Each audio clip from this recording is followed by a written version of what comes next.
Dun dun dun. That was the intro song for today. Oh, yeah, I'm looking at the camera. I forgot. This is normally never on video. I'm Chad Wesley Smith, and this is another episode of the JuggLife podcast. Joined as always by Maximum Max Montana. That's right. It's as much Max as you could possibly have. Yeah. And by this short, chody-looking man, Dr. Mike Israetel. Dr. Mike, how are you? I'm contractually obligated to say it's a pleasure to be on your podcast. So, we just had a fine feast of P.F. Chang's, and I don't know, we don't have a plan. There's no plan for this one. We had a great outline the last 2 weeks. Stellar outline. We did. Speaking of the previous weeks, if you are an avid listener, which all 17 of you are, you've probably listened to our most recent episode, Injustice in the USAPL. And it's caused quite the hubbub around the Facebooks, and People are divided. yeah. People are divided into two teams, good and evil, winning and losing. Yep. Team Chad and other. Losers. Which one's Team Jacob and Edward? That's different. Am I late for that? That's a different thing. But yeah, if you hadn't listened to the last episode and you're interested in the extensive world of powerlifting politics, please go give that last episode a listen. And there's now been a response from the USAPL. I could actually probably read it because it would take about 20 seconds. But really what the response from the USAPL did was address the team selection procedures and saying that they were followed, and that Keith and David Schneider, who was another athlete left off the team this year, I wasn't aware of, a master's lifter I wasn't aware of at the time of the last recording, basically saying that they followed the team selection procedures this year, and that those guys were not, though their lifting merit would have qualified them for the team, they were not eligible because of conduct at the previous Worlds. And my response to that would be that, that's fine, but the situation, the coaching situation, the attempt selection situation, the attempt selections being taken out of the athlete's hands is what is wrong, and that is what created the situation for them to have whatever behavior it was that they're saying is precluding them from being on the team this year. So that's what needs to be fixed.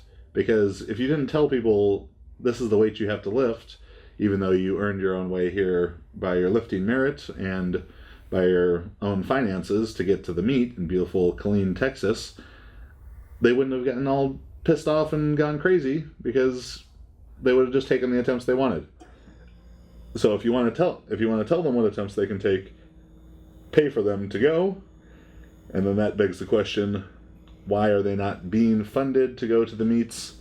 And possibly the bigger question within that is, how is the USAPL spending its money?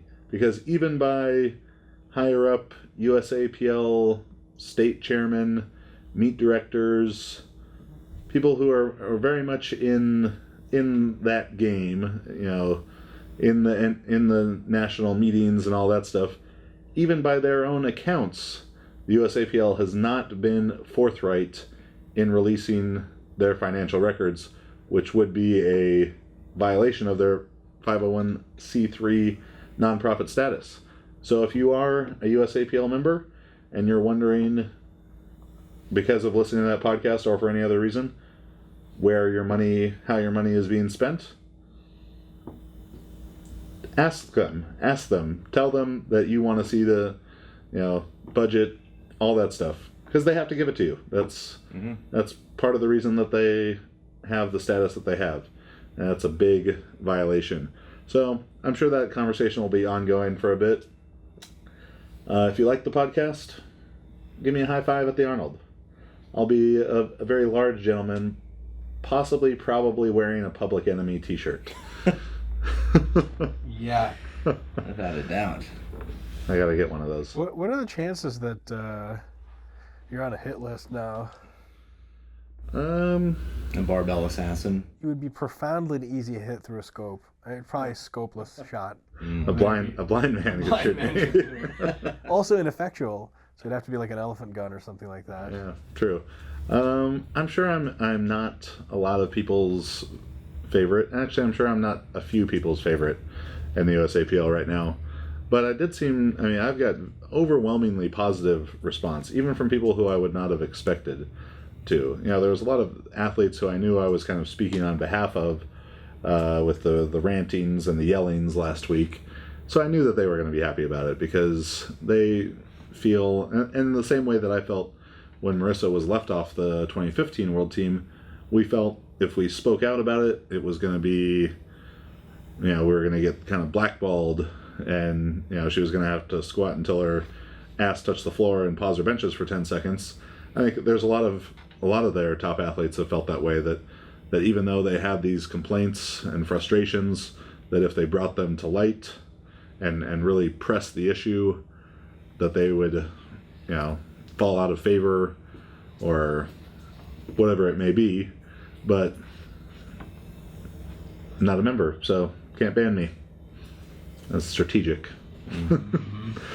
I was surprised by the positive feedback. Surprising the number of people that seem to be on that side of it. It's not surprising that a lot of people feel similarly to what was voiced, but it's definitely I think it's frustrating for anyone involved in that in a organization that seems to be, it's small enough that everybody knows each other and there's a small enough feel to it but at the same time there's a very sort of like overly controlling, bizarre, stuff going on, sort of shady deals and shadiness and that kind of backroom type stuff. Yeah, it's not like they're not the mob, but it's it's definitely a very polite professional mob. Yeah, it's a very there doesn't seem to be a lot of transparency, and that's the biggest issue. Last thing I want to say about the whole situation before we move on to more of the topic of the day is I don't want it to come off, and the podcast may have come off this way, and I posted trying to clarify this, that it was not a criticism of Susie and Matt Gary as the world team coaches. Marissa and I had a neutral to positive experience with them, and Matt and I have had our issues before, and there was a lot of anxiousness about attempts not going the way that we wanted them to, but everything went fine for us. Other people didn't have the same experience, but it's not about that they did a bad job or a good job. It's about the job they're doing should not exist in its current form. No one from the governing body should have the power to tell a lifter who earned their way there by their lifting merit and their own finances, you can take this attempt, you can't take this attempt. So it's not Matt and Susie. If I was the coach, I shouldn't be allowed to tell people who I don't work with on a daily basis what attempts they can and can't take. There's plenty of great coaches out there. None of them should have that power. So it's not a criticism of Matt and Susie. I think it came off that way to some people, but that's not what it's about. It's about the principle. It's the principle of the matter. Yeah. Makes sense. I'd agree with that. So moving on. How do we make muscles? Well, let's talk about before making muscles, how do you make friends? Not by exposing the whole USAPL, Chad. I'm the Snowden. I'm Snowden of the USAPL. Very difficult to hide you anywhere, however. Countries worried about giving you asylum just for how much food you eat. We can't afford to keep you here. How do we make muscles? Well, it's a complex process. Some would say it's too complicated to describe. I would disagree, and I'm here to describe it. What would you like to know? So obviously hypertrophy, a very popular topic because everyone wants to be bigger, everyone wants to be more jacked. And what are maybe 2 or 3 kind of top mistakes you see of people trying to win the hypertrophy? mistakes that they are making. Yeah, that's a very good, very potentially good discussion. So, the mistake that I've been badgering on about for far too long now, and people are quite sick of, so why not make them sicker, is people sometimes don't bother to answer the question of how much training should I be doing. Because with food, you know what's too little food to promote growth? You lose weight. You know what a good amount of food is to promote growth? You gain good weight. And you know what too much is? You just start getting really fat. No one's really... That's why I've been doing it wrong. Personal You're on attack. number 3 there. You brought that up on yourself. You could have just sat there silently. So, people have answered that question with food for quite some time, but with the amount of training, sometimes people don't seem as interested in those answers. And I have gone about a lot of deep thought and looking at research and practical experience to try to answer those questions from a kind of theoretical perspective. I think a really good thing about a theoretical perspective is, like we were talking about earlier with the weightlifting positioning, is it lets you explain a whole lot of variables all at once with just a couple of simple points. And really, as a lifter, once you understand these variables, and not that difficult, you can really start to ask the right questions. So these aren't really as much answers as they are the guideposts to the right questions. And those questions aren't super difficult to answer. Once you've answered them, boy, do you know a lot about your training, and you can have a really good solid feel that fundamentally what you're doing is working. So that's how we got to the development of the MRV concept. And since then, I've developed a couple of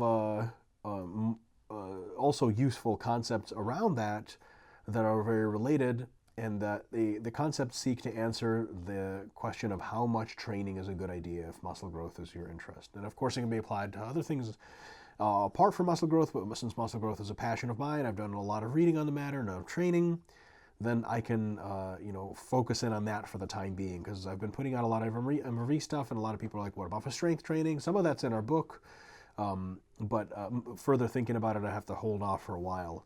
So here's a couple of interesting concepts to talk about with regards to MRV. So first, MRV, maximum recoverable volume, the most volume you can do, let's say a week, some unit time, and recover from. Recover means you've recovered your abilities and you can hit it again at just the same level of intensity and volume. So 20 sets this week, you can do another 20 productive overloading sets next week. If your MRV is actually 20 sets and you've done 25 sets in 1 week, the next week your ability to do 25 overloading productive hard sets will not exist. You'll be way too beat up, way too tired. You won't be able to continue doing that, so you're above your maximum recoverable volume. Now, is the MRV where you should be training? No, because we don't train just to recover. We train to recover and make an adaptation as well. And the total amount of resources your body has, if we use them all up on recovery, we can't make adaptations. But if we go all the way up to this point in our training, we have enough resources to adapt all the way up to full recovery and adaptation, and then continue on. So the reality, the MRV is just a guidepost for definitely the most training you should ever be doing on a regular. Most of the time, you shouldn't be training that hard. So MRV is at one end. At the other end, we have another theoretical concept, what some people call the minimum effective dose. I've retermed it the minimum effective volume to be more specific to volume, because minimum effective dose doesn't tell you what dose of what, could be a reference to drugs. It could be a reference to percent of weight on the bar. So minimum effective volume is a subcategory of minimum effective dose.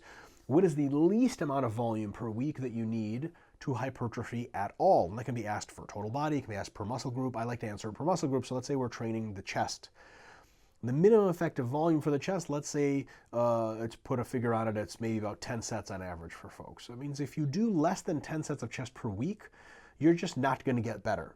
If you do 10 sets of chest per week, you're going to get a little bit better. The minimum effective volume is the smallest amount you can grow. Now, of course, that's not really much of a goal anyway.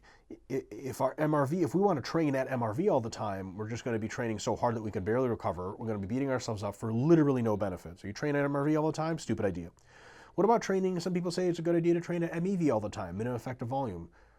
It literally is training to get the fewest gains possible. That's ridiculous. Nobody is like, yeah, man, maybe when I'm 500 years old, I'll finally bench 135. Like, that's nonsense.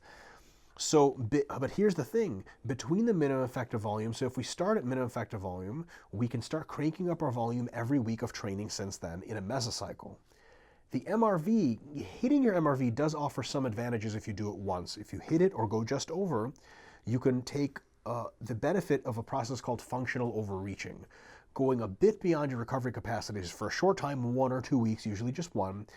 Backing off after and doing a deload, you can get super compensation of adaptations, and many theorists have talked about that this is a very good idea from training. It works in basically every other part of sport training, but highly surprising if it didn't work in hypertrophy training.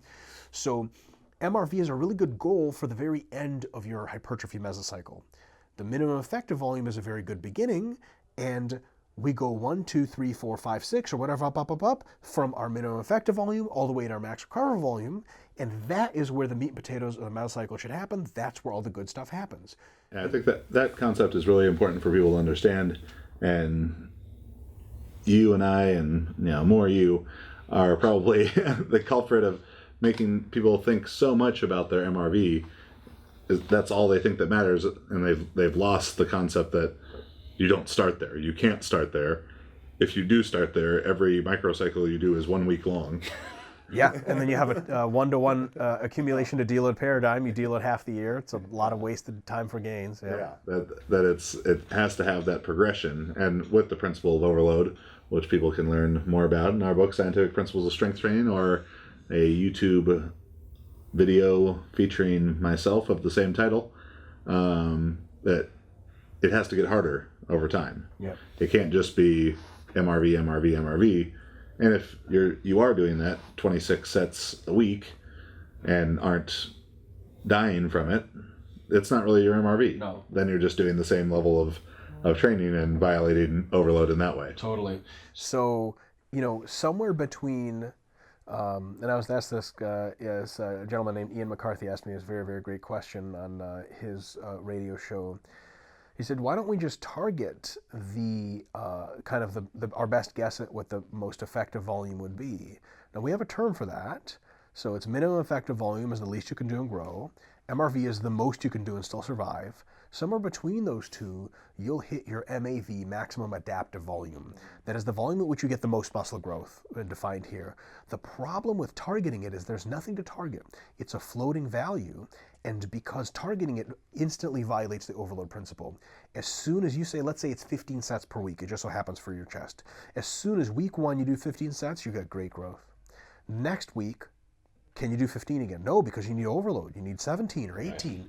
But how are you supposed to do that? It's already above your max adaptive volume. It's still going to get you great gains. Then you can go, okay, so we got 15, then we got 17, 19, 21. Well, now that we're over our MRV, we have to cut our mesocycle short if we start right at our maximum adaptive volume. But if we start right below it at our minimum effective volume, we get to have the whole area under the curve covered by our training, right, all the way from decent training to, again, decent training, but all this meat and potatoes of maximum adaptive volume is covered because it is a range and because we get to spend the most time progressively overloading. And we're growing that entire time. We're growing at our fastest pace much of that time, but if we tried to just grow at our fastest pace, we'd have to deload so often, or so much more often, that it wouldn't be worth the trade-off. Right. So the fundamental reality of bodybuilding training, and actually training for most sports, is when you find, here's a couple numbers for you to find, at least 2. Find your minimum effective volume, find your maximum recoverable volume. Once you know those 2, mesocycle design, you crack the code. Mesocycle design becomes going from one to the other progressively, deloading and repeating. And that's really all training. Because if you're not going from one to the other, someone can really just bust your balls about your training design and catch you slipping. So if, let's say, you have made no attempt at establishing a minimum effective volume, and you're doing 5 sets per week of something, someone goes, man, you really think you're getting better with 5 sets per week? And you go, oh yeah, I don't know. Is it above your MEV or no? You're like, I don't even know, maybe. That's nice. That sucks. You could be pissing away a lot of time not training hard enough to grow anything. Or if you think your MRV is 12 sets per week where it's really 20. So you start off at 6 sets per week, you work your way up to 12. Most of the time was spent pretty much maintaining. Towards the end, you started growing a little, and then you cut it off. And you say, well, I don't want to overreach. I don't want to overtrain. I want to beat myself up. Well, that's true. You never will. You'll probably never get hurt, but you're never going to grow your maximum speed. So Either way, and of course there's people like, team no days off, no such thing as overtraining. That's all well and good, unless you actually want to grind 25 sets a week on a body part for weeks on end. You will fall apart. Everyone falls apart. And it baffles me still how many people can ignorantly say, well, I've never been outworked in the gym. There's no such thing as overwork. Like, you don't actually mean that. And if you actually mean that, that means your idea of hard training is false. It's not actually hard training. I think every good athlete, at least from a psychological perspective, this is going to be a weird thing to say. It's going to get misquoted like crazy, but here it goes. I think everyone who wants to be a coach, maybe not a good athlete, everyone who wants to be a coach should intentionally and for just a little too long exceed their MRV for a couple of weeks. I'm serious, just to know what that shit feels like. So when someone tells you, I don't think I'm working hard enough, you can shut them right the hell up and know with personal experience what that feels like. Because if you've never pushed it hard enough, you can be seduced to the dark side of no overtraining. So, it makes sense. I could have always just gone harder. But I know I've had weeks in my own training where there's no conceivable way I could have gone harder. I barely survived. Yeah, I think a lot of the overtraining, there's no such thing as overtraining, just under recovering crowd say that because they think that most people are not capable of pushing themselves to the level that real overtraining occurs at. And I always say at seminars, when I'm giving clinics on powerlifting, that if you overtrain in the sport of powerlifting, you are one, incredibly tough, because you're when your body is screaming at you that it feels like shit and to stop doing what you're doing, you continue in spite of that. And then two, you're incredibly bad at program design because there's not very many things to manage. There's basically 3 lifts and 1 quality. If you're getting overtrained and you're a MMA fighter or a CrossFitter or a football player, and you have these different factors, some of which are kind of hard to really assign a volume to. And there's so much to do. You could just try to be a good job, trying to do justice to all of them, and all of a sudden you've done justice to all of them. It's 40% plus 40% plus 40%, and all of a sudden you're over your 100%, even though none of them by themselves seem to be overkill. Yeah. But in powerlifting, it seems like just not that much going on. I'll tell you what, Chad, and Max, maybe you could weigh in on this. The number of people, powerlifting is in many ways a great sport, in many ways, maybe not the greatest sport, but one of the ways I think in which it's a great sport, so many powerlifters come to the sport because they want the fucking grind. They want to get stuck between the gears of the machine. These are not the kind of people, generally people don't, so for powerlifting, there's no money in the sport. I don't know where it's at. You guys are money? I haven't got paid for anything. So there's no money in the sport for professional athletes or anything like that. There's barely any fame because people just think, oh, you're an Olympic power weightlifter. I think I saw you on World's Strongest Woman or something. Right? Yeah, exactly. So there's not much fame. Why do people powerlift? Usually just for the love of the sport. And a lot of those people who love the sport, they're willing to die for that thing. And if they never make an estimate as to how much work is too much, they'll just go right in there and just crank it out. And I think the same goes largely for bodybuilding. A lot of the people who do bodybuilding as a sport, they're not particularly lazy people. Matter of fact, they have the opposite problem where they're like, if you tell those people, hey, listen, I got a really cool drug you can take. As soon as you take this drug, you can train infinity, and you just make linear adaptations. Those people will simply stop paying rent, start living at the gym, and just take that drug once a day and just train for forever because they're that nuts. Limitless. Yeah, there are very few people that. Yeah, it's a very boring version of the Limitless movie where the guy's just in the gym all the time. But I think a lot of people say, oh, so few people are willing to do what it takes. Yeah, but I know a lot of those people. Like, they're out there. Both groups are out there. I think there's two groups there. You have people that are participating in an activity for enjoyment. I mean, there's a lot more worse things you can do to your body than overtraining. Totally. Right? And there's people are doing the sport, CrossFit, powerlifting, weightlifting, whatever. They get something external from it that isn't involving the performance. It's not so important how well they do as much as the participation for them, and that grinding is probably an enjoyable thing. Totally. Those people are the hobbyists, the folks that are not concerned with high results, high performance. The other group is people that are in the sport as a sport, and in that case, all of their preferences as a person and their personalities don't come into play. Yeah. It's like, I love working hard, but when I train once a week, I do the best. That's where the freak, whatever. That's where 2 days a week of squatting is the absolute pinnacle, and that's what's producing the highest rate of production in your results. But I love squatting every day, then you can't, I mean, those two things don't coincide. So it's like you have these two different groups. One is doing it for fun, so the grind and this is all great, and there's all this motivation, all this stuff that exists in that I think kind of gets blended into the idea of being truly like educational information that's actually pertinent to high performance, right? Yeah. The most of those things to me, like the no overtraining and the like be a lion and all this crap is all motivation, and it's fun and it's enjoyable for the enthusiasts. If you're training powerlifting to become excellent, or training any sport to become excellent, you have to break to the laws that dictate what are good choices to be made. Yeah, you would hope. Yeah, I'm sure there's crossovers all over that. But so understanding that, like, some people may talk a big game because it's enjoyable. It's like they love to talk about the no light days and all these things, and that's like the bravado. But the reality is that it has nothing. That has very little to do. That discussion, those things, have very little to do with actually the nuts and bolts of taking somebody from good to great to better, right? Sure. But before we go on to the next big mistake, which I think I know probably what it's going to be from you, I want to, something that jumped into my mind when you were talking about studying the combination of practical experience plus studies is really balancing those two in, as you learn information about training and trying to apply it, and as a coach and everything, is balancing those two ideas. And you had a Facebook post about that, which I'll read in a second, because 10 years ago, very, very, very few people in the training community, or maybe it just wasn't being exposed because there wasn't the social media forums for it to exist, but we're talking about results of different studies. They were not quoting, PubMed stuff in regards to training. It was nearly all anecdotal. Yeah. This person does this is the best. Yeah. This person does this is the best. Now it seems like the pendulum has maybe swung the other way, to where there's more people who are, this is what the study says, so this has to be the best, even in the event that maybe that isn't what practically it looks like for what the best people in the world are doing.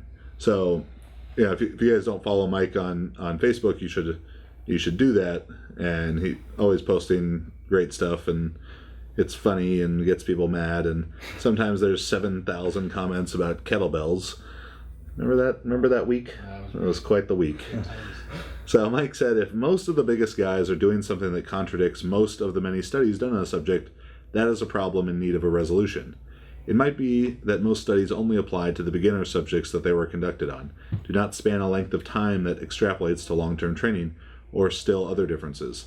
It might also be that the biggest guys are doing that particularly something wrong and are best off changing their practices to what science indicates. But if there's only one study, or even a few, on a practice and it contradicts what the biggest guys do, my bet is to listen to the big guys and wait for more research. Okay. One such example is very high frequency, 6 times per week per body part training. There's just not enough evidence to overturn decades of practice. You can give it a shot, but if you confidently tell bigger guys that their less frequent training is just plain wrong, you might just be a bit too overconfident in how little evidence science needs to recommend strong conclusions. This, I think, is an immensely important idea for strength nerds of the internet to understand, that studies are good and studies have lots of useful information, but particularly in the realm, nutritional studies are one thing, and studies about different drugs and pharmaceutical stuff is another. But so many of the training studies, I think, are very inherently flawed right off the bat because of some of the things you talk about here.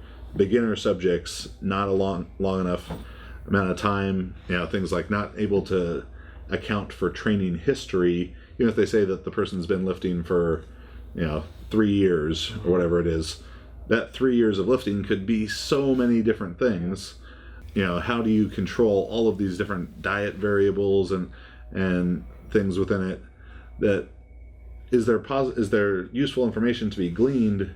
Yes, of course, but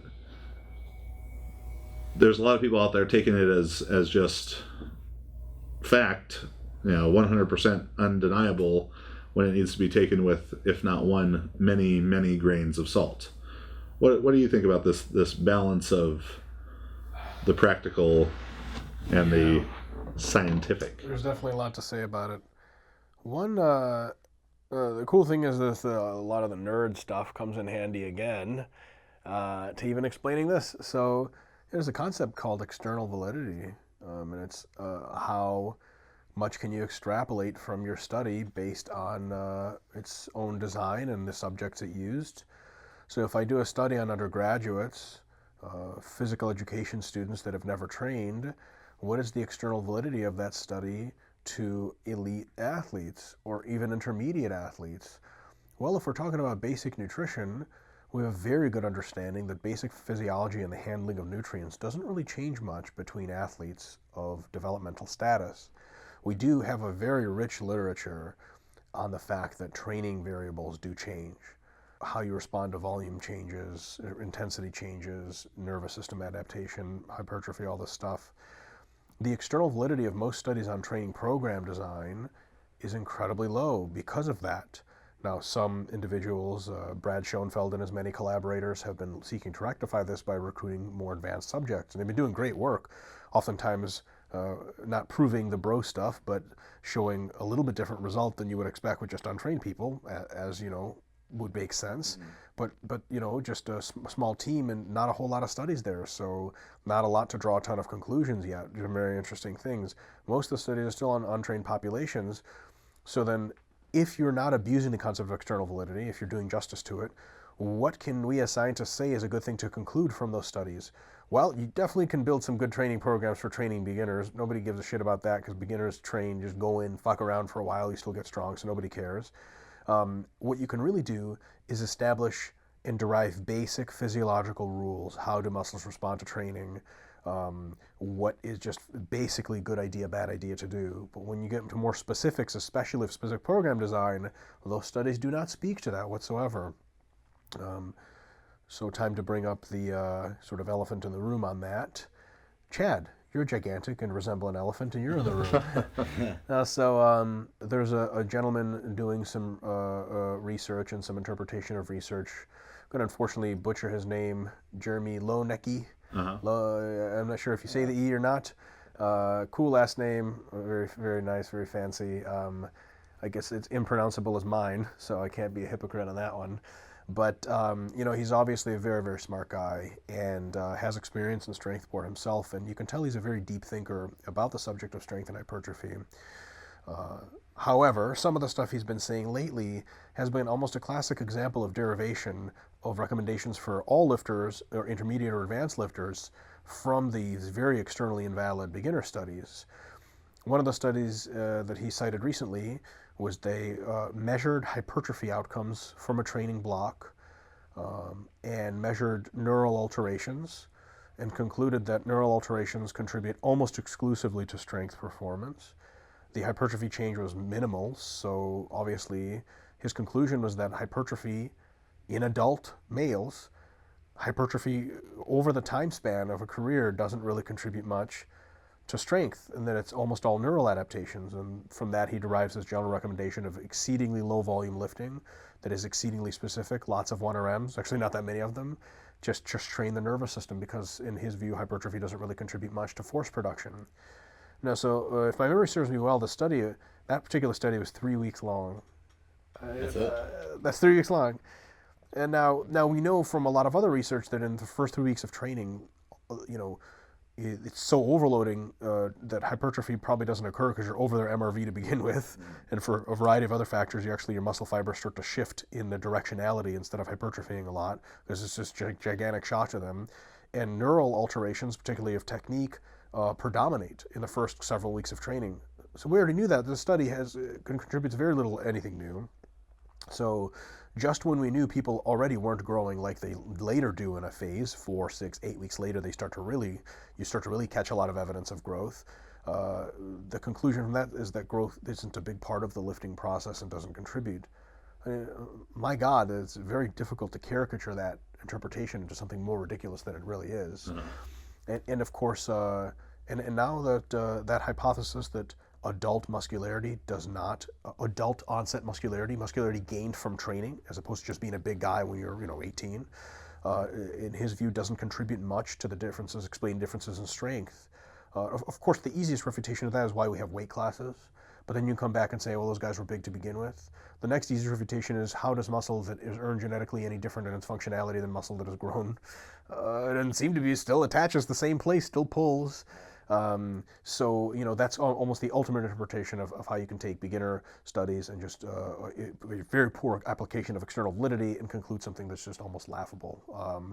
Now, I have utmost respect for the third refutation of that would be actually looking at people within a weight class and saying, well, this guy has a lot more muscle than this guy, and he beats him by a lot. Sure. It's a very simple study. And you can find some counterexamples to people that are lanky or whatever, but you can usually explain them with leverage. I mean, there are guys that are skinny that deadlift a lot, but they all have long arms. I ain't never seen a skinny dude with short arms deadlift shit.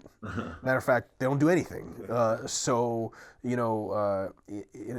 Actually use this as a teaching tool in some of my classes in strength and conditioning. I'll have the class look around and say, if you just looked at people, you couldn't talk to anyone, who's the strongest person in the room? And the next question I give do them. that so people point at you.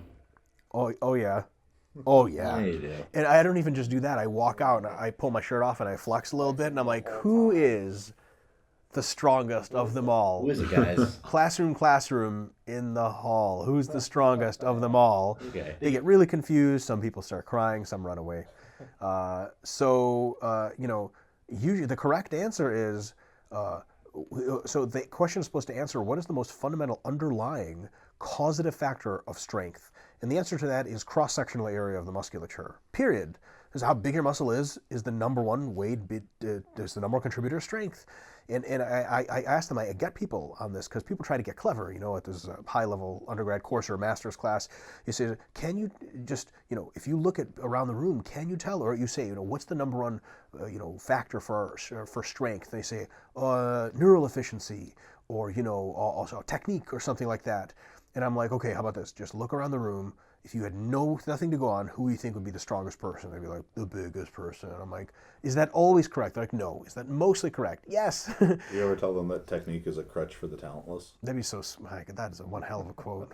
If you can't just cock strong lift something, you need pussy technique to try to wiggle it off the ground. I think it was Kenny Powers who said something to that effect. That's so sweet. Yeah, I suppose talentless with regard to strength, sure. Is it cross-sectional area or the muscle fiber diameter?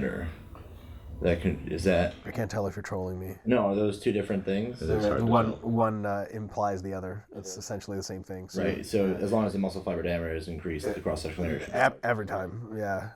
It's a geometric rule, but it's how big. I mean, we don't have to fuck these advanced terms. How fucking big your muscles are. The big ass muscles, what they do is they attach from one side of the joint to another, and they pull the fucking thing together. And if they're really fucking big, there's a lot of cross bridges that can literally form, and each one that forms pulls more shit. Now, you can have a badass nervous system, but that only takes you so far. Big muscles only take you so far too, but take you really, really far. If someone came up, it's one of these things where you could really put what I like to call the Hunger Games test on someone. If they really, really, really claim something that seems a little exotic, you just put them into a fictitious Hunger Games scenario. So you take someone who says that muscle size has nothing to do with strength.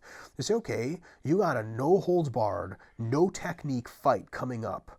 Just another human who you will have to kill or they kill you and someone walks out. There's no weapons. It's you versus another person. Is that what happens in the Hunger Games? I'm not familiar with it. No, but it'd be sweeter if it did. I mean, they have weapons and shit, which was muddled the real reality. I thought that they just threw a Big Mac in the middle and watched them go at it. It has nothing to do with Hunger Bleed. Is it the biggest loser? Or is that not what happens in that It's the biggest winner. That's the next show coming up. Fights. You're familiar with that? I believe that's what you do for a hobby, is throw cheeseburgers into, right? So, Human hungry hippos. That sounds really fun.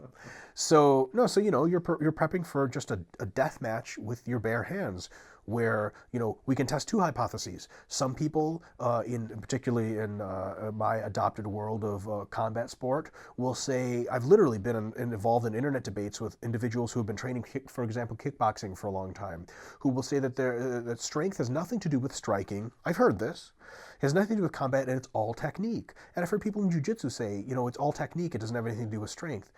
Okay, you're in a completely no-holds-barred scenario, and you got to prep for 1 year. Okay, how big are you going to come into that fight? If your answer is anything but as big as fucking possible, somebody's going to come in bigger and lay on your dumb ass and fucking kill you. Okay, there's no fight like can you imagine fighting against Hafthor Bjornsson or Brian Shaw?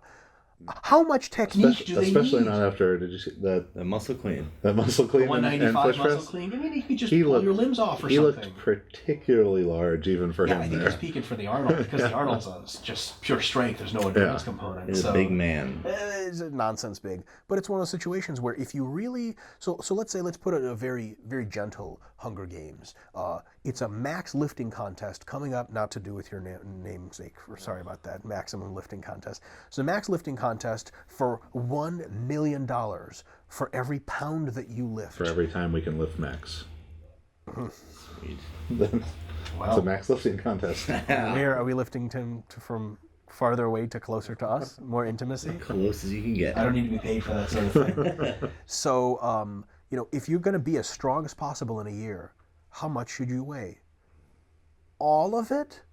Right? I mean, are we really serious about the claim that cross-sectional area doesn't contribute almost anything to muscle growth? That's nonsense, right? So it's one of those situations where the research can tell us a lot of really good stuff, but we have to know what it's telling and what it's not. And for the practical application, do we have to be incredibly skeptical of what the best people do? Absolutely, because do the best people do a lot of dumb shit? Yes. Like, some people will take this too far and say, whatever the best do, that's what works. Really? So I should be taking fucking cod liver oil, liver tabs, and fucking glutamine like they did in the 80s? All bodybuilders took it.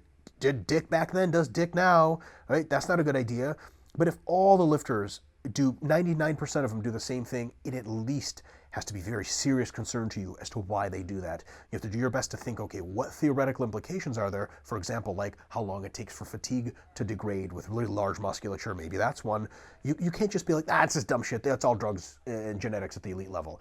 You got to really seriously consider what the top guys do. That and seems not just to be science your way right out. That seems to be what the first commenter argued. Oh yeah, no, I had a lot of comments on that. It's all drugs. It's all genetics, all drugs. I mean, those comments are barely worth. Well, yeah. So replying to, unfortunately. Way more important for muscle growth than minor variation in your training program. That's actually allow me to be pedantic on the subject and rattle about the IQ, wag the IQ tail for a second. So IQ dick. I don't. It's not that big. IQ dick, huge. IQ dick, yes. Dick. Ashkenazi Jew. Thumbnail for this video. We didn't all get the luck. So what this individual there is conflating main effect for variations and main effect. Really simple. So they're saying that minor variations in training don't matter much compared to taking drugs or having great genetics. Of course, but that's a misfired analogy from the beginning. Minor variations in training should be compared to minor variations in genetics and minor variations in drugs. Like if you meet someone in a meet and they're taking, NPP versus taking Masteron, you're all like, idiot, you fucked this all up. You're never going to be huge. Like if they're taking 1.5 grams of gear, they're going to be fucking big. So that's a misfired analogy. Of course, minor variations in training, even by the very definition of the term, because they're minor, don't do anything, right? They do minor things, but you can't compare minor variation in training versus all of genetics and all of drugs. Of course not. But so long as you've got the genetics, so long as you're taking drugs or not taking drugs, variations in training have a minor but significant role. And if you didn't think they had a role at all, man, you're just out of the loop. And it's just so a lot of this stuff is unfortunately people just posturing on the internet to try to say cool shit. Maybe they didn't think through too much, and I think there's a really I mean, this is perennially true in most human endeavors. Someone always tries to get fucking really clever and like they're the one to speak truth to power and figure out this is all a fucking Ponzi scheme and I'm the only one who sees through it. Like you're that guy that you figured out it's all genetics and drugs. Like, wow, fuck, you're Neo from the Matrix. Like, I don't even understand how you leave your house without snipers shooting at you, man. You figured out and all the rest of us are fucking sheep just eating at the government trough of false information. Like, fuck, what kind of conspiracy theorist weirdo do you have to be to think you're the only one to figure this out? From a very objective point of view, not even that, just from far enough away, if you look at the scenario, even with all of the drugs that exist and all of the drugs that have been taken, if that simply was this catch-all, it's drugs, it would be so much more common to see that scenario played out again and again and again, right? Where no one would, training knowledge wouldn't even exist anymore if the drugs were that potentially magnificent, right? Yeah. Would it even matter? Oh, just take drugs. Yeah. If that eliminated having to solve a problem, if you could just, it's like being a mechanic and instead of having to figure out what's wrong with the car, you just hose it down with this special fluid and it just fixes itself. Trend, hose it down with Trend, it's done. It's the same thing. I know we've theorized about this before. The Trendmobile that uses Trend instead of gasoline. Very bad in traffic. Very angry. Shitty miles to the gallon. Everything.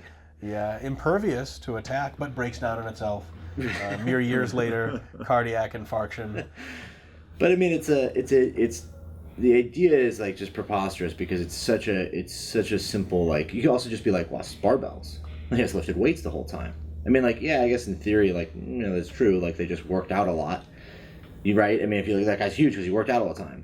It's well, yeah, but there is clearly more going on than just that. Yeah, it is that more responsible for as much of an effect as drugs and just training? No, of course not. But the details matter, especially if you're trying to get the most out of it. If you really think that it's all, it's funny because a lot of the quote-unquote typical science nerd guys that say it's all drugs, fuck you spend your time on the internet for talking about bullshit training variations. They don't matter. The fuck are you on commenting for? Why are you on a training forum? Why are you in 10? I see you in all of them, dog. Why are you on there?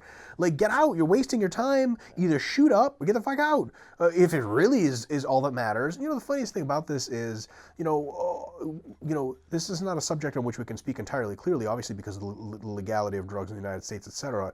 You realize how how overrated drugs are by drug-free people when you talk to a lot of people who use drugs and you're like, so is it everything you ever wanted? They're like, oh, it's a big deal. And you're like, so just everything else doesn't matter. And they're like, oh yeah, no, everything else matters. You just take more and it's all just great. No, you just get a shitload of side effects and then you do your drugs wrong and everything gets fucked up and you're 20 pounds above your weight class by accident. And they're like, wait, but I thought this was the cure-all. And I'm like, that's fucking nonsense. Who the hell told you that, right? Oh, but the drug-free people did. You're like, how do they know that? Oh, it was just a supposition that makes themselves seem morally more righteous, which, doesn't add up to shit. And just the idea, especially when people will accuse these record holders and say it's all drugs. Well, they're not the only ones who are doing it. Yeah, sounds like you're up next for the record, bro. You just take the drugs and have at it. Yeah. But yeah, I think that's a very important thing for people to understand. And very rarely is it good to be on one extreme side of a spectrum or the other. It's not all about the studies. It's not all about the practical experience. Let's use some common sense and realize that both have value. I'd say mostly Greg Nuckols is probably to blame. He's empowered too many people with their studies. Here's the thing is Greg Nuckols neither knows how to read the studies. Physically, he doesn't know how to read. Interesting fact about him. Nor is he strong. I'm 10 times stronger than Greg Nuckols. I have a one-arm dumbbell bench more than Greg Nuckols totaled ever.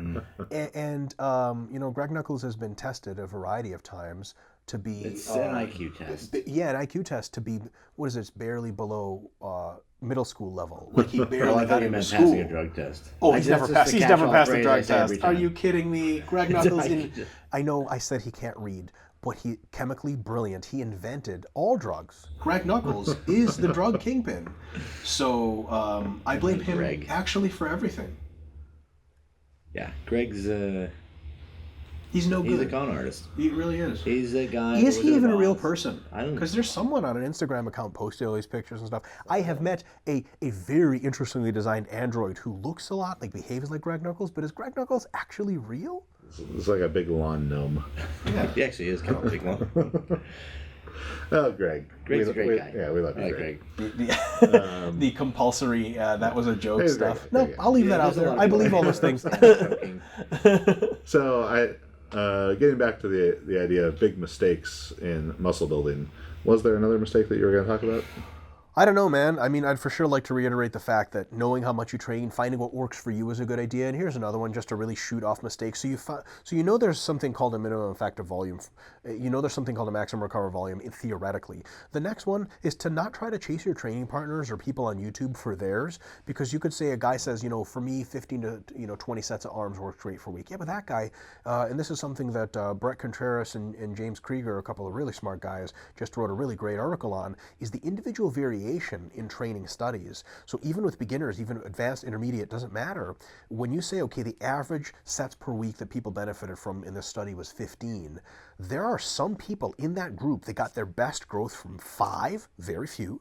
There's some people that get their best from 25, very few. Most people on a bell curve were about 15, but you don't know where in that bell curve you are, and that's muscle group specific. So your triceps could handle no more than 10 sets per week, and they're done. And if you keep trying to do the 20 sets per week on triceps, you could be screwing yourself over and pissing away at a ton of time. On the other hand, if someone says, bro, because like deadlifting, for example, most people, deadlift is a relatively fatiguing lift. Most people don't deadlift with a lot of volume. Not all people are like that. Some people could benefit from 15, maybe 20 heavy deadlifts a week. They exist. And can you imagine how screwed over that guy would feel if 10 years after starting training of whatever, decent results, he tried a high volume deadlifting program, just one of those like, fuck it, why not?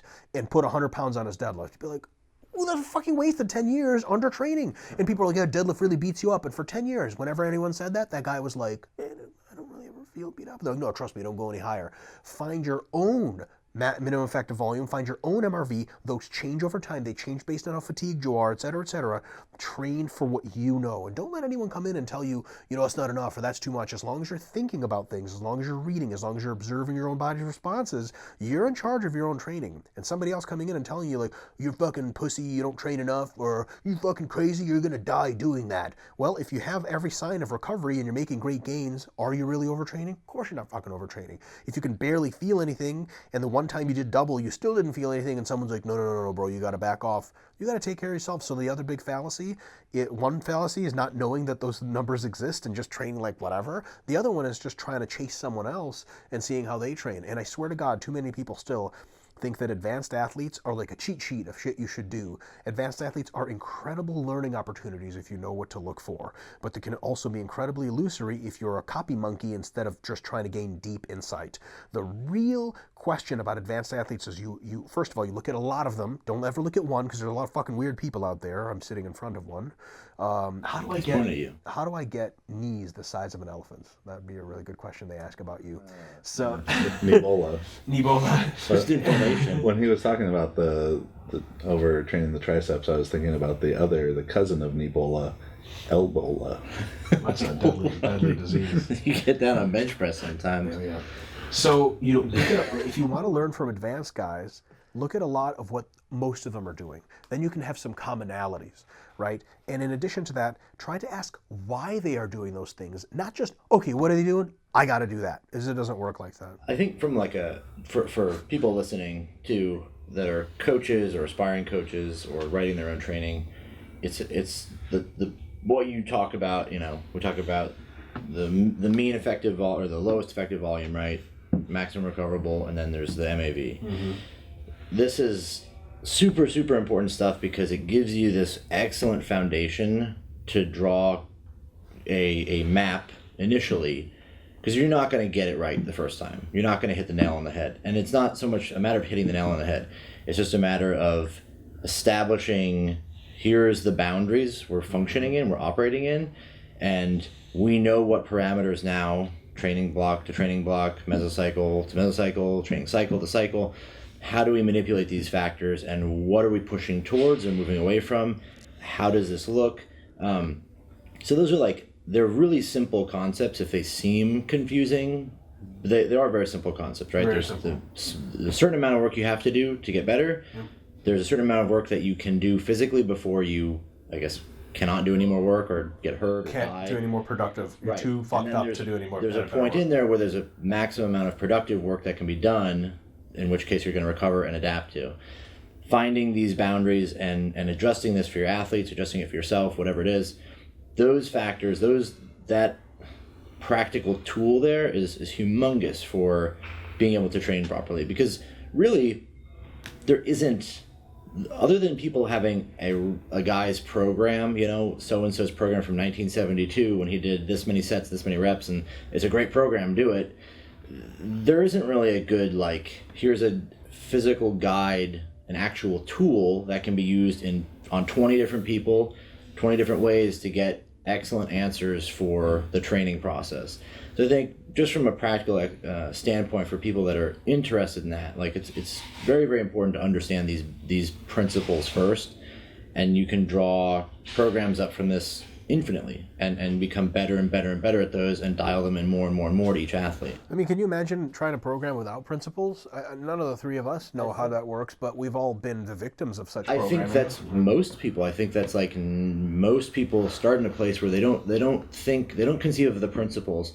They start in a place where they conceive of, and this is probably a big mistake for hypertrophy stuff, but they start in a place of the training program based on the last parameter that I would choose as a coach would be the exercises. Yeah, that's true. What's the local effect that Pick this those has? first. Pick the exercises. From there, they base the loading parameters on basically arbitrary ideas. What seems like what I could do, or maybe they don't even do that, they don't even plan that out. They just kind of go in and try and see where they get to. And if they come in week 1, they just crush it, and they're at MRV week 1 or 2. Where are they, right? So I think most people are programming from that perspective. Most people are drawing their training up from these sort of they're lost. There's nowhere to, hey, where do I start with? How much should I start with? How much should I end with in this mesocycle? Yeah, I mean, to make an analogy out of it, and particularly the idea of being lost, physically lost, it would almost be like you get dropped off and you don't know where you are, and without the principles, you could be you're sitting in the middle of Nebraska, right? And you don't know if you're trying to go to LA, if you're supposed to go southwest or northeast or wherever. Like that first frames that. You don't even know which direction you're supposed to go, right? Yeah. So that tells you where it is, and it gives you a compass. Right, and then you can see, where is north, and find your way from there. And then as you do it better and better over and over, and are critically thinking about what you do, it turns from I'm sitting in the middle of Nebraska and I gotta go that way to go to LA to now, when you've done it over and over and over and you understand the principles, I'm gonna take this road to this road to this road to this road. You see it too, I mean, and when I write a training program for somebody, those factors are at first they're a shot in the dark, but with a lot of experience behind it. Knowing when a 21-year-old kid comes in who's done a little bit of lifting, you can see about how strong he is. You can assess from watching him about what he's going to tolerate. Really, as a rough guideline, you start there. We're going to start at this point, and we work towards where we think the end is going to be, or close to it. And you see how the result of that training cycle. And if they can handle it and they keep going up, right? then you just repeat this process, and you use educated decisions and use your experience to build on those things till you flesh out better and better and better, more capitalizing more and more and more on all of the things you can, right? You could hand somebody a program, maybe they do 5 sets or 10 sets total for the week for whatever, and that's what you think, they're making progress. But if you don't understand that they could do 15 or 20 or 30 and make progress even faster with that, then you're going to miss out on those things. So it's like this big tool, I think, is kind of understated here in what you're saying. This is a humongous tool to use for training, for coaches, for athletes, for all this. Is a super, super important thing. I mean, I've gotten so much out of it, just the way I've changed a lot of stuff over the years. Just having that knowledge is like, oh, that's a truly impressive very functional tool. Yeah, just understanding that those limits exist, that everyone has them, and Yeah. let's at least try to find some rough guides. Some of the criticism I've got, all the criticism I've got for the MRV concept has been excellent because it's allowed me to hone the concept further. But one of the things, one of the pieces of criticism that I've been, I didn't have the chance to refute it extensively, but one of it's like, is the MRV concept really that useful? Because just variation week to week, day to day, people's fatigue is so different that your MRV could be wildly different week to week. But that's just not true. What would have to happen for your max recoverable volume to fall by 5 sets per week per exercise? Fucking car accident or something? I don't know, like your dog died by impaling itself headfirst into your girlfriend, who then also died and fell on your next of kin, who also died, that kind of just gigantic emotional stress.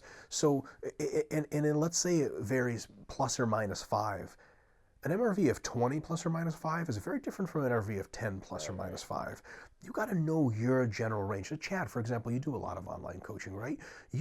After a year or so with a lot of your clients, just about where their MEV is and just about where their MRV is. And you can start about their MEV. Now, sometimes they're like, oh, that really kind of was pretty tough. We're going to back off a little.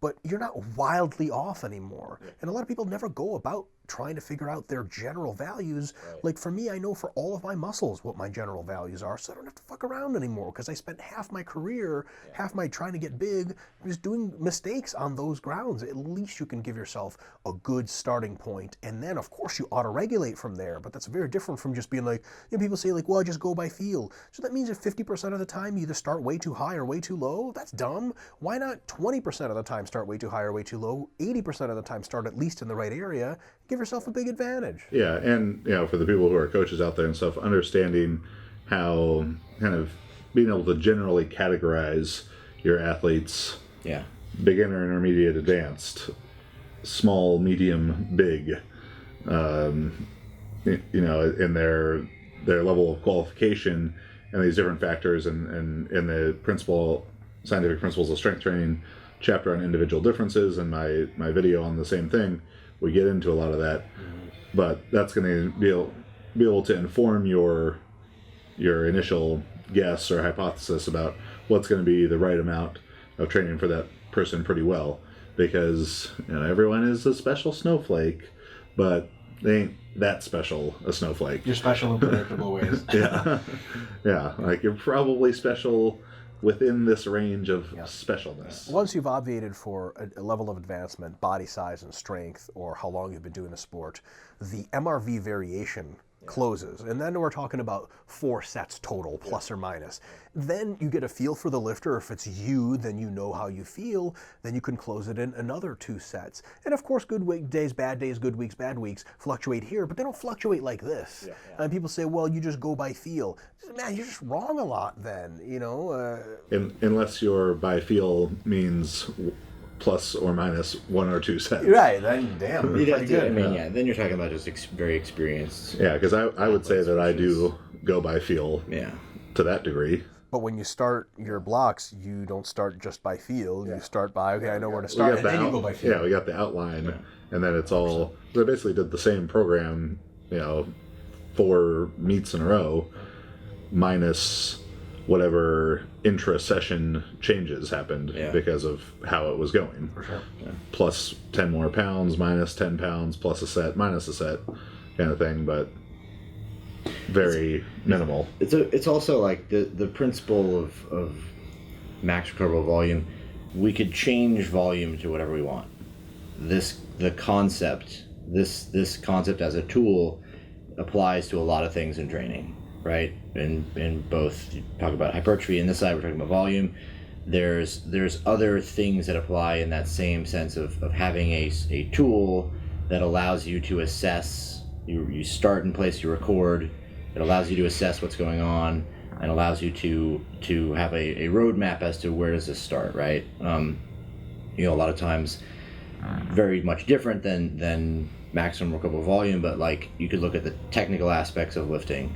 And you have like what Prilipin's chart is essentially research that was done, which basically determines where the training effect falls off. But you can look to it if you have a lifter who's training and they're their tolerance for fatigue is really, really low. So a small amount of training at high intensity creates a lot of fatigue for them, and their technique degrades very quickly. You can assess what are these standards, right, for this person and how much work they're going to do that is beneficial technically, right? And it's the same principle I'm saying that applies to other aspects of the training process. This is not an MRV. There's an MRV right? for hypertrophy training, for strength training, for power training, and for technical training. It exists across the spectrum, right? Absolutely. So it's not just like, oh, it's a neat little thing there. Understand this principle, it's a tool. Like understanding this concept is humongous in the foundation of understanding how to coach, how to develop training. Because it answers the question of how much coaching should I do? What's necessary? How much effort? And then you have the secondary question, very important, of what do we do within that how much? But if you haven't answered the how much, I mean, my God, then someone can say, hey, why don't you train harder? Or don't you think you're going too hard? You won't have any good answers for them. Good luck. It's got to be frustrating too when you don't know like how much. When I walked in the gym, it was, I started when I was really young. It was just everything. Just do all of it. Just, by the time I got to high school, I did like a morning, like go like 7:30, I go to the gym. At lunchtime, I go to the gym, and after school, I go to the gym. And there was never like, where do I start? All hypertrophy training. All hypertrophy, only for the arms. And you just go in and just smash on weights all the time. And you're definitely not quite at MRV, but you're way above the maximum adaptive volume because you're not making progress, but you're smashing weights a day. Just right around MRV. You're recovering right to come in there. and smash them again. Yeah. You're probably degrading because you get sick every 4 months. And you have to stop. But, Yeah. You know what I mean? So it's it can understand where there's this loss for people where they come in and coaches too. It's where is the starting point? And they're looking for they might be looking for a number, which is really not the right. It's not the right answer. You don't want some number because then, it's not. You're not learning. You're not learning how to establish. Definitely want a range of numbers things. for yourself. And there's a range. There's a practical. For sure, there's a practical answer to that. But there's also learn what the process is. Once you understand that, you're going to go a lot further. That's got to be one of the most common questions you get. I know it's very common for me to get is, well, how do I figure out my MRV? And multiple mesocycles of recording. Yeah. Upping until you realize you consistently can't recover. It's train some more. Did you die? Yeah. Train some more. Did you die? And then when the answer is yes. In any one mesocycle, it's almost impossible to figure out where your MRV was because as we accumulate fatigue in a mesocycle, as we go through it, we accumulate fatigue. So maybe it's just that the fatigue caught up to you because it was accumulating from all the others and you never really hit an MRV. You just at some point, weeks of 14 sets, even if your MRV is 20, just weeks of 14 sets, not all the fatigue dissipates, it accumulates and then you're done. So you have to deload anyway to recycle anyhow. But what you do is you go up to 14, deload. Okay, everything was fine. You never could not match your weights. You always felt strong and good and recovered. The next time you go up to 16, still great. Go up to 18 next time, great. Go up to 20. Okay, at 20, you're pretty fucked up and you couldn't match your last week. Go up to 22. And you'll notice again at 20, you got screwed up. Guess what your MRV is? About 20. And the thing is, people say, yeah, but that varies a lot.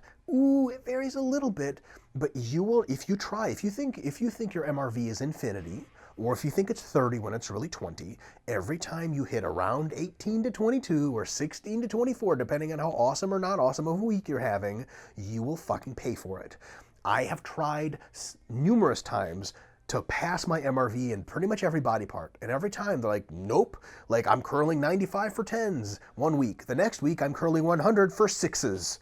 And I'm like, I did not make a recovery. There's no way that converts. You take out the 1RM calculator. I'm like, fuck, 95 for 10, 100 for 6? What? And every time I pass that volume, I get screwed. After a while, you're either kidding yourself or you're like, look, my legs do not handle, for legs. My MRV for quads is actually closer to 12 to 14 hard sets per week. I've tried going to 20. It doesn't fucking work. If I start at 12, I'm fucked the next week. I remember starting at 12 2 mesocycles ago. I had DOMs for 7 days straight. And I was like, oops, that's not supposed to happen. So you can joke with yourself and say whatever, but if you track it, go up, sooner or later, there will be this repeat kind of pinball number where you go up and it just bounces you back the entire time. That's your MRV, man. Yeah. It's a range, but it's there, I promise. And obviously, if that range is wildly varying, the person has to also account for interpersonal differences and changes in their diet, sleep, outside training, stress. So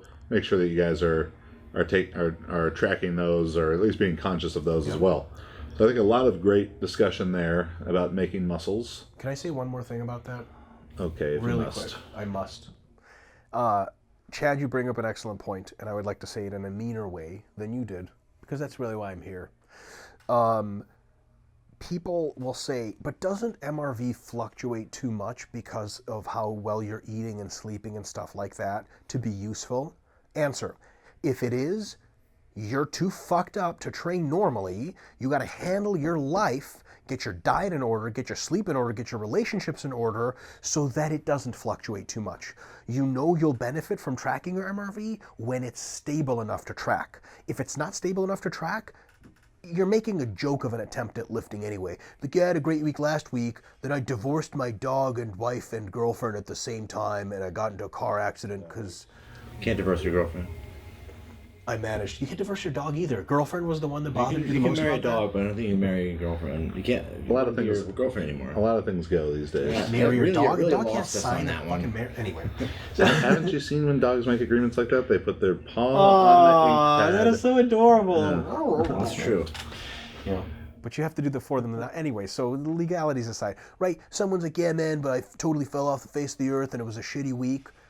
MRV doesn't work for me.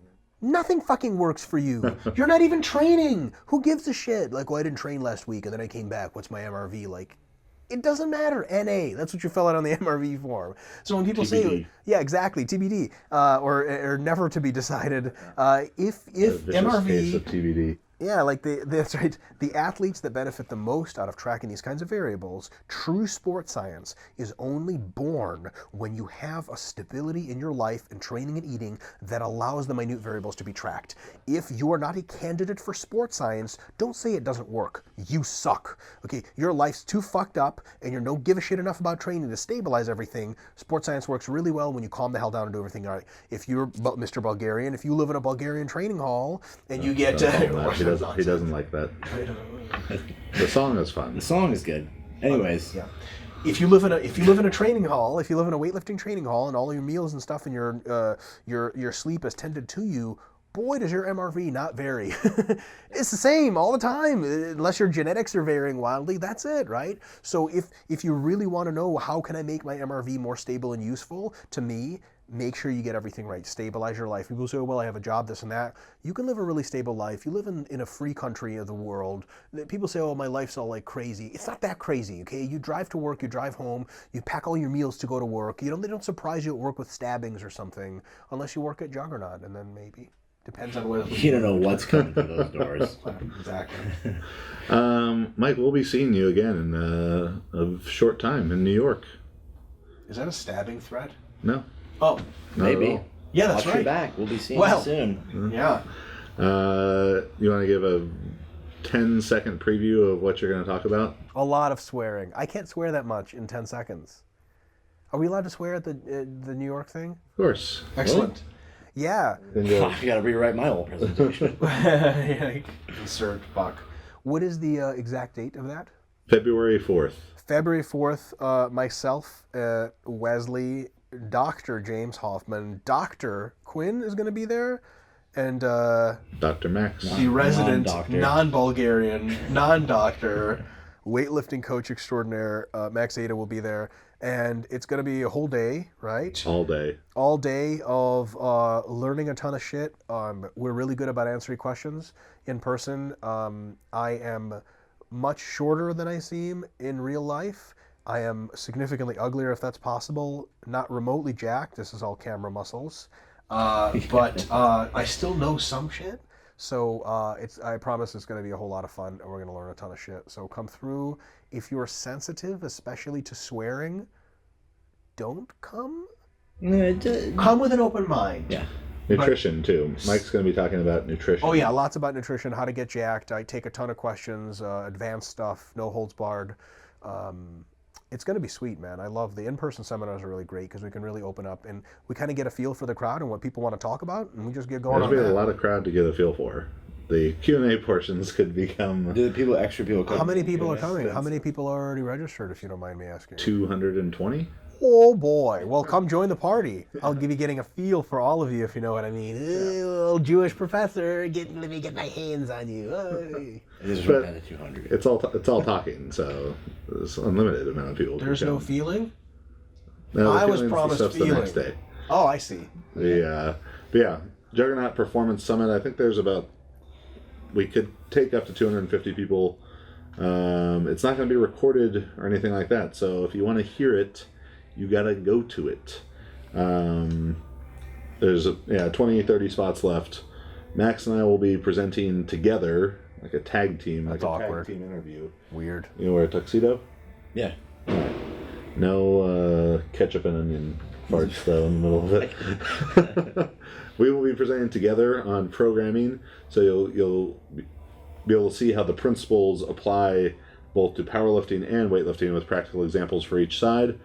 Dr. Mike will be talking about all things nutrition, Dr. Quinn Hennock on movement, and Dr. James Hoffman with 2 F's and 2 N's on Are all those recovery. necessary? He's just being greedy at this point. The other day, when I was writing his name on one of the posts, I wrote his name James with 2 S's. That's good enough. I'm sure he'd be happy. They had Two M's and 2 S's. Yeah. That'd be quite the name. That seems like a porn star name if I've ever heard one. James Hoffman. Yeah, if it was Z's, maybe. If his name was Jamyzz. Why not just like Jiziz? Anyway, you see where that's going. I did. Yeah. I did. We'll be there at Active Life Athletics in Island Park, Long Island. You got to practice your Long Island Jewish man voice. We'll have it ready. Full effect. We'll have it ready. Great. And then the day after that, I'll be doing another seminar in Long Island at Hybrid Strength or Hybrid Fitness, one of the two. Powerlifting seminar, but it's sold out, so you can't come. Max will be doing a weightlifting clinic, and the clinics the second day are all the hands-on practical stuff, and that's why Mike won't be allowed there because of his. I'm not legally allowed to do hands-on things. It is a huge. I can't believe I got that legal settlement, and I'm not in jail. But they just said you can't touch people anymore. Chad, that was one of the greatest advertisements for any service I've ever heard. Like, it's going to be great. It's sold out. You can't be there. I won't see you there. All right, bye. Well, some People who have already bought the service, Yeah. the elite, the inner circle. The inner circle. The aspirational, not inspirational, but and Max will be in Brooklyn at Murder of Crows Barbell Club. That's a joke. That's a real club. Whoa. I'm excited to see what that's like. That's incredible. If you live through that. That's true. Do you think it's like a secret society? Yes, you're going to die. I thought our friendship was It's going great. to be Hitchcockian. Oh, when I open the doors, I hope there's like 2 double doors. I burst them open, and then there's like crows that just fly in. At you or away from you? Or I just in guess general, with there's another me. option. I was In thinking- general direction. Yeah, just mayhem. Crow mayhem. Like Mayhem. occasionally a bird hits you in the face. You're like, fucking crows. Yeah, so that'll be Max and Travis Cooper will be He's joining coming you. down. And they'll be teaching you how to snatch and clean and jerk. And that one's sold out too, so suck it. You don't get to go to that one either. But you sold me on the crows. Now I want to go. There is still about 7 spots remaining, I believe, to learn from Dr. Q. He will be at Gaglione Strength, teaching you how to move. Is there a more Italian word than that? Because Gaglione. Oh, John Gaglione. Oh, fuck He's you. going to Gaglione Strength. Yeah. And All right. they'll be doing movement stuff and eating a lot of gabagool. James Hoffman and I will be nowhere crying during this time. He's not doing a practical? We don't know anything practical. Show up a lot of cool stuff. I know practically nothing. Cook stuff. He's terrible. Oh my God, dude! James and I are the worst cooks ever. I mean, the worst ever. Right. The Hafmanistani beef patty. You don't want to know. The ingredients include beef. That's it. That's it. I think maybe some one of those like Steak Master spice things. okay. But it still doesn't come out, and you can literally throw it at it's like a brick. The Hafmanistanis, of which James is the only resident of that country, love it. Everyone else thinks it's the worst thing ever. And me, I don't know how to make a food at all. So there will be no nutrition hands-on seminar. It'll be a hands-off seminar where we tell you, don't cook like us, it'll be great. But yeah, so make sure if you want to learn how to move better and really perform better from all the stuff that Dr. Quinn does, it's great. So sign up for that at store.jtsstrength.com or grab one of those last few spots to the Performance Summit. I may be biased, but I don't think that there is any other event where you get those 4 main pillars of training and performance, programming, nutrition, movement, and recovery, all under one roof in one day from a quintet. How come Quinn gets to name the whole thing like that? How come it's not a Chadette or a Max at? I guess because that wouldn't make any sense. Continue. Yeah. From a quintet quite as accomplished, handsome, robust.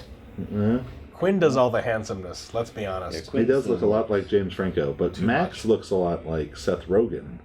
That's not considered handsome. But Seth Rogen and James Franco are best friends. That's true. They're best friends in real life. Oh, true. What are the odds? You need to do more videos of like spoof stuff on them. You got them here. You might as well. I know. There'll be a Pineapple Express one in the works. We also need to do a Pomp You Up, where Pomp is pretending to be Hans and Franz. Do you Just want get him to do both. See if Shorty can have him be both people. Poor Shorty has to fucking carry the slack for you One guys. of us has to be the other one because we're the funny ones. I feel like the video requests for Shorty get like more unreasonable. Like, all right, Shorty, we're not going to do shit, and you're going to make all the videos out of nothing. And be like, okay, great. I've seen Shorty put Arnold Schwarzenegger's body onto Chad's face. I saw that. That was great. Yeah, no, that was amazing. I showed a friend of mine. That was incredible. It looked just a little bit awkward, but if you were like squinting a little, it looked just perfectly fine. It was just the right amount of awkwardness, though. So make sure you guys sign up for that. If you're interested in learning more about the hypertrophy stuff that we began talking about today, RP is releasing a article series about body part by body part, hypertrophy guides for biceps and triceps and chests and other legs. supposed muscles you've heard of. Yeah. And then we're just going to totally copy those and make them into videos for the Juggernaut YouTube channel as well. If you haven't subscribed to our YouTube, you're a fool, and you must hate winning. Yeah, that's and knowledge. You also hate knowledge. Yes, you also hate knowledge. The knowledge that makes you win. The only knowledge anyone needs. Yeah. Because it's the best. It's the best one. It's the best tube of all the tubes. The best. Besides the other tubes. But, JugHub, jughub.com. JugHub. I feel like that's an adult film site. JugHub. We filmed the first video. It's Hot Latina Goes Deep with Petite Asian. Yeah. It's a squatting video featuring Marissa Enda and Callie Nguyen. Look for it soon. It's just about squatting, though. Yep. But we might actually name it that. Yay! And we have a thumbnail that is fitting for that. Ooh. It's a good video. You're sick. That sounded more perverted than I've seen a lot of videos. It's like half asleep. Like, It was the tone. Great. It's a good video. All right, guy wearing trench coat. Topic, and it's very good. But yeah, make sure you guys check out the YouTube. Check out, as always, our real but semi-pretend sponsors, Finaflex and Facials, Virus International, Grind Sports Nutrition, and Trifecta Nutrition. For those first two, Jugg, Jugg, for 10% off. Or check out trifectanutrition.com/Juggernaut. Mike, where can they find you? Oh, hopefully nowhere. I can be found on @RPDrMike on Instagram, where it's mostly half-naked pictures of me or pictures of my extraordinary fashion sense, which continues Both to are dazzle good. Both are good. and befuddle. Facebook, Mike Israetel. I'm a public account. Come on, follow me, troll me. Renaissance Periodization for actual cool content.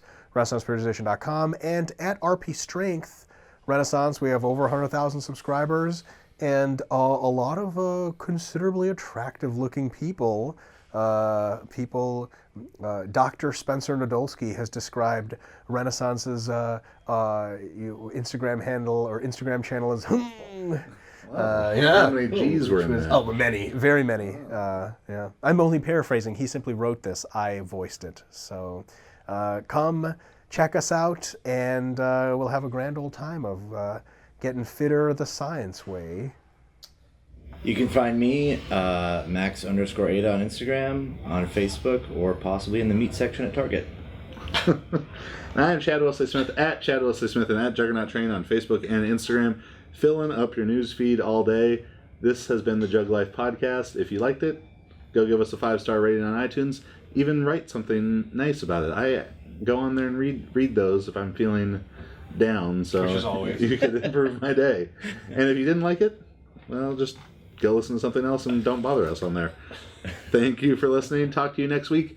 3 weeks in a row, we have made a podcast officially on fire. Yep. En fuego for our Espanol listeners.